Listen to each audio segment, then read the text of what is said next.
My name is Dylan Browning. I was born and raised in the beautiful city of Bozeman, Montana. I am a student at Walla Walla University studying history. I hope to teach secondary school or university someday. Hi, my name is Supriya and I have been helping with Chrysalis for a little bit over a year now.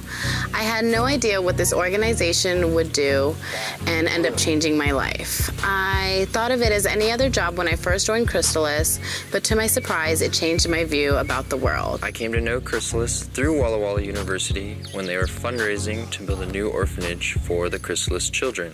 After coming to Uganda and spending time with the children, the staff, and the community, you just can't help but fall in love with each one of them. They all have such a big heart and they all have a lot of love to show. There have been many influential and impacting experiences I have had. The most impacting of these, though, is when I go to the villages and visit the assistance program children. The assistance program is for children who have a home that can provide them with food and shelter, but does not have the financial ability to send them to school. Every child I visit is so very thankful that they are able to attend school. Each child in the assistance program would not be able to attend school without the support from Chrysalis. Instead, they would be most likely working the fields with their parents or in the streets trying to make a sustainable living. Joel was one of the children that left a big impression on my heart. I remember the day he came to the home for the first time. He was filthy, clothes full of torns and rips on it, had no shoes on, and his feet were filled with mud from his feet to his knees.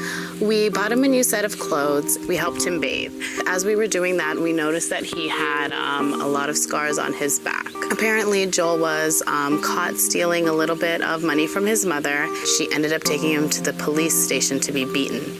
And there, Joel was beaten terribly, and he was left with some heavy scars on his body. Then Joel was kicked out of his home and he was left to fend on the streets for himself. I remember when he first came that night, we decided to give him his new bed sheets, which I gave him, and he hugged them tight and he ended up dancing around the room because he was so happy that he had a new bed to sleep on for himself.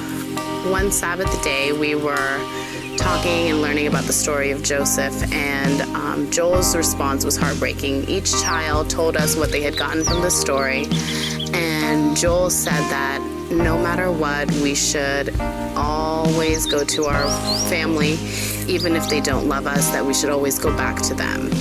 And you can tell from that sentence that there was a lot more meaning behind it. Joel wanted to go home, but he was forced to find his own way around and just be on the street.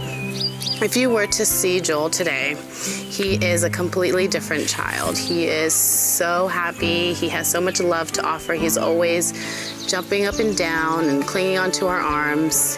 He is excited to learn and he wants to go to school. He keeps begging us to go to school, so we're just waiting for a sponsor for him, which can provide him his school fees. It's hard to know that there are so many other children out here in this same condition, and we hope that they can all be helped through Chrysalis and through our dedicated donors. One of the biggest, most urgent needs here at Chrysalis is sponsors for children in the assistance program. There are over 300 children waiting for a sponsor so that they can attend school.